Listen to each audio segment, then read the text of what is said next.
All right, let's talk about a New York Times article. Guess they say good news. There's a labor shortage. By David Autor. Oh, and pro tip: I just found out that if you want to read an article in New York Times, you'll be hit with a paywall. But I guess if you click on the article and if you're quick enough to hit the stop button, and if you fail, you just ask for the paywall. Just hit refresh and then hit the X button to stop the loading. You can actually read the full article and not have to subscribe to the New York Times. So many employers are alarmed about the current labor shortage, the phenomenon of labor market with more job openings than unemployed workers. And I must say, from my experience, this is very, very real. All these restaurants and just anywhere that everywhere has a for sale, like Amazon. There's billboards everywhere. Starting wage $22 an hour. So I see with my own eyes, there's a very legit labor shortage.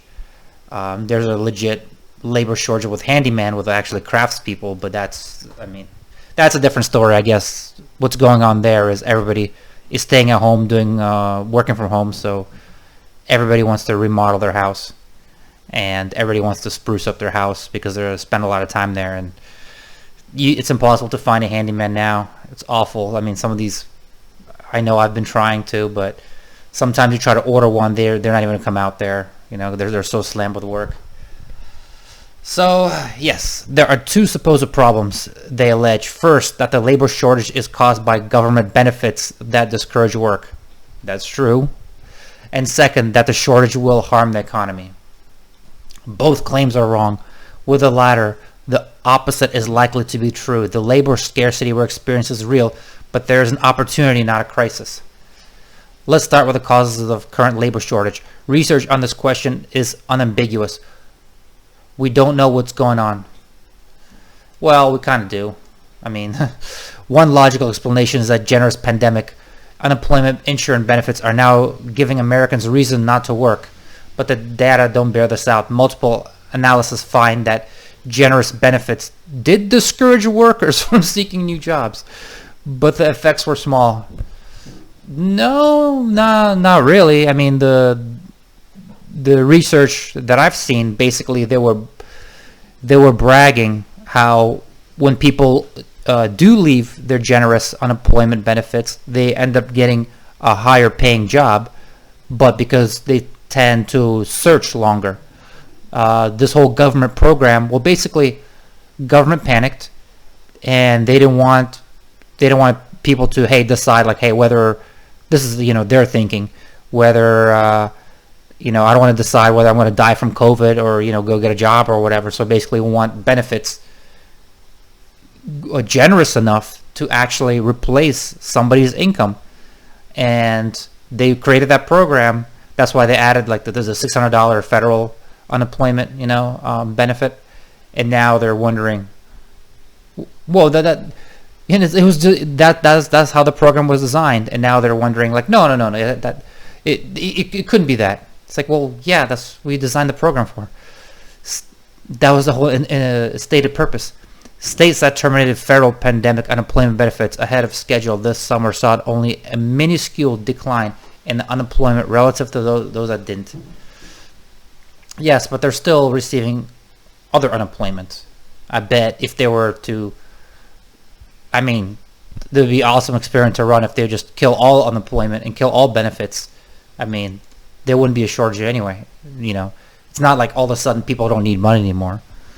Tellingly, continental Europe and Britain are experiencing labor shortages similar to those in America, even though they are barely expanded unemployment benefits during the pandemic. Instead, they covered the paycheck of workers whose hours were cut or who were furloughed.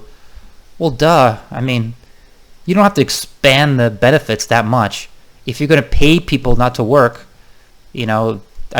companies, I'm sure they during the pandemic did furlough a lot of employees because they were scared. But if you have a country that's going to cover your pay, well, duh. Why would you go back to work? It doesn't make any financial sense. Might as well ride it out till this unemployment runs out. A second culprit is childcare. When schools, daycare centers, and summer camps close, parents, moms mostly, become full-time caregivers, making a return to workplace all but impossible. Women with children have since returned to work at almost the same rate as women without children, meaning access to childcare isn't the main culprit. Let's entertain the third possibility. People's valuation of their own time has changed. Now this, I'm thinking, is getting into bullshit territory right here. Americans are less eager to do low-paid, often dead-end service hospitality work, deciding instead that more time on family, education, and leisure makes for a higher standard of living, even if that means less compensation. I mean, what kind of a moronic, idiotic thing is this? Just think about it. Like, people who work as a burger flipper, or like a low-paying hospitality gig, you don't think they thought of not working? It's like, it doesn't take a genius, if your job sucks, like, hey, maybe if I have a chance not to work, and maybe it's possible for me just to, not to work, spend time with family, or I can just do, go to school, whatever, that's, I mean, they would have figured that out. Like, what, does it take a pandemic for you to figure out that, like, hey, maybe you don't need, you don't have to work this low-wage job. You can possibly, if they could, if like if people had, like, I don't know. So if people like, oh, I forgot, I have a trust fund. I don't need to work. Why am I working on a $6 an hour minimum wage job? Oops. I mean, that's ridiculous. The lack of enthusiasm for bad job last does not bode ill for the U.S. economy. Well, first of all, I mean, here's another thing too. Like, he's calling these dead-end jobs, but I mean, a lot of these jobs are really meant for kids, people just starting out for their first job and don't have the work experience to get more, more professional jobs. Well, that's not dead-end. Showing up on time, listening to instructions, making connections at work, that's not dead-end. I mean, you'll need these skills at any job. All right. The U.S. doesn't have any job quantity problem. Instead, it has a job quality problem. For the past 40 years, our economy has generated vast numbers of low-paid, economically insecure jobs with few prospects for career advancement. On almost every measure, pay, working environment, prior notice of job termination, and access to paid vacation, sick time, and family leave, non-college educated U.S. workers fare worse than comparable workers on other wealthy industrialized nations. I mean, or you can say, yes, these shitty jobs would pay more money if Americans were more trained. And I'm not. Notice I didn't say educated in like some BS colleges with some BS college degrees, because they don't mean anything. I'm saying like trained as in like real skills, like HVAC, AC repair, plumbing, electrician, you know what I mean? Welding, that's some real skills that, companies really need. And yeah, I mean, if more people had these trade skills instead of like underwater lesbian basket weaving, if people had skills that could actually help people, then yeah. Consider this: low education workers in Canada make 1/3 more per hour. Yeah, that's. So what does it have to do with pandemic? Imagine that the U.S. had a market mechanism that spurred employers to voluntarily pay higher wages, offer better benefits, and use workers more productively. Yeah, I can imagine that. You're going to have like some UBI or some government handout that, employers have to pay more and more to attract the workers. Actually, that mechanism exists. It's called labor shortage. Yes, but what caused the labor shortage? I mean, it's not the people of one. It's not like half the people died in war or something, or people got deported. No, it's the labor shortage is caused by government benefits. Did you see that statistic that like 33% of all discretionary income in America right now is from government? Indeed, the only time in the last 4 decades that the U.S. workers without college degrees saw a rapid, sustainable improvement in working conditions were during similar periods of labor scarcity. Couldn't rising wages spur employers to automate many low-paying jobs? Yes, I do agree, but that's not bad. There's no future in working the fry station at White Castle. Well, if you're a kid and you need some job skills, I think there is. We should welcome the robot that's now doing that job at some locations. Automating bad jobs has positive consequences for our productivity. When employers pay more for human labor, they have an incentive to use it more productively. Well, that's true, but you understand that there's some people that don't have that many job skills, so you can't really use their labor that productively, right? But they still want a job, right? Otherwise, workers aren't worth paying for. And one way to use more people productively is to train them. This be one reason that employers provide more training opportunities in a tightening labor market. It's happening now. Doesn't higher wages mean higher prices for consumers? Yes. Restaurants and hotels may get a bit pricier.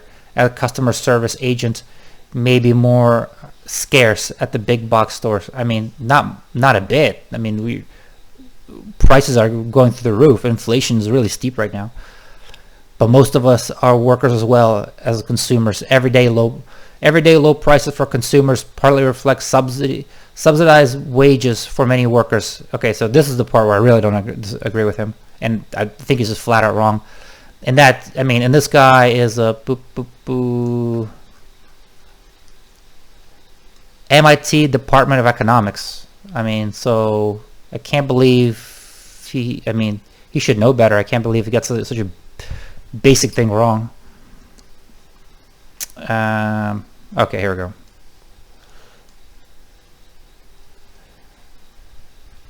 Washington Post published one story about employers in Memphis begging for new employees, and another reporting that foot traffic is up by nearly 1/3 at Dollar General, where the poorest Americans shop. Let's say you like cheap burgers and don't lose sleep over the low wages burger flippers earn. Would it bother you to know that their well-being is subsidized by taxpayers? This is completely wrong. This is flat out false. What taxpayers are actually making their wages higher. Just think about it logically. Let's say we had a $10,000 a month UBI for everybody. That would cost the taxpayers a shit ton of money. Now, what would happen to the wages? We would have to go up a lot because everybody would just be content with their UBI. So the more the government gives out in freebies, the more it enables people to stay home and not work. Then the more, basically the taxpayers are paying, are subsidizing a labor shortage. It actually costs more for the employer to attract the workers, therefore you pay higher prices. What would just have us think like a thought experiment? Let's say just cut government welfare, cut like everything that the government, all distributions, welfare, any kind of free thing, whatever, just to zero. What would happen to the labor shortage? What would happen to the jobs and the demand for jobs? I bet we won't have a labor shortage. I bet there'll be plenty of people working for any kind of wage. Because, your needs are not, yeah, people, what a ridiculous claim that, people reevaluated their priorities. Like, no, people, the only reason why people work, this is almost like a mechanical thing. The only reason why people are forced to work, there are some people who are in love with their job and this is their dream come true and this and that, but that's not at the lower bracket, not at the lower bracket, not at the lower incomes, people are just like a drag to go to these shitty jobs. So, but people do it because they have kids to feed, they have rent to pay. Members of the bottom fifth of U.S. households receive an average of $9,500 per person per year in means-tested government benefits like Medicare, Medicare, whatever. More than 20% of the income for the poorest fifth of households come from refundable tax credits like earned tax credit. Okay. So one reason companies can pay such low wages is that you're paying for the things their low wage workers can't afford. No, no, no, that's completely wrong. I just explained it. These benefits are indispensable, but if they're necessary precisely because it's so common for Americans to be both working and poor. If wages were higher, workers could pay for necessities out of their pocket. We wouldn't need to tax the rich as much to support the poor. Bottom line, that burger isn't as cheap as you think. Oh, it could be way fucking cheaper if the government cut welfare and all these benefits. It's just that you're paying out of your meal tab in federal taxes. As pandemic stimulus programs wind down, the current labor crunch could vanish, but I wouldn't bet on it. For years, social scientists have warned that because of declining birth rates, returning baby boomers, and severe immigration restrictions, we're approaching an era of labor scarcity. The good news is that this is a long-term demographic crunch that is going to make cheap labor more rare. Countries undergoing similar demographic change have seen rising wages among young, non-college educated workers, falling inequality, and more healthy automation, like those fast food robots. Labor scarcity may mean you'll be speaking to your orders in conversational AI at the drive-thru, but I wouldn't hurt that much, and the workers who are not doing those jobs will probably be better off in those jobs they'll do instead. You're kind of making an assumption.